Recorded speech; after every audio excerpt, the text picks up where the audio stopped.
এই টিকটকের কন্টেন্টগুলো নিয়ে আপনি কিয়ামতের দিন দাঁড়াবেন, ইউটিউবের ভিডিওসগুলো নিয়ে আপনি কিয়ামতের দিন আল্লাহর সামনে দাঁড়াবেন এবং আপনার কাছে একটা ডিজিটাল আপনার এন্ড্রোস করা একটা আমলনামা দেয়া হবে এবং দেখে আপনি বলবেন মা লি হাযাল কিতাবি লা ইউগাদিরু সাগীরাতান ওয়ালা কাবীরাতান ইল্লা আহসাহা। এটা কেমন আমলনামা?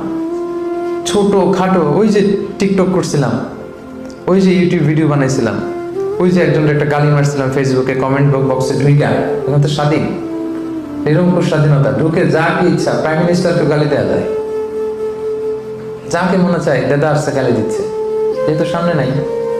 তো আপনি যেখানে যে কমেন্টস বসিয়েছেন, যেখানে যে টেক্সট করেছিলেন, যেখানে যেটা বলেছেন, যত কন্টেন্ট আপনি ক্রিয়েট করেছেন, এগুলো সব আপনার আমল নামায় সেদিন তুলে দিবে কে?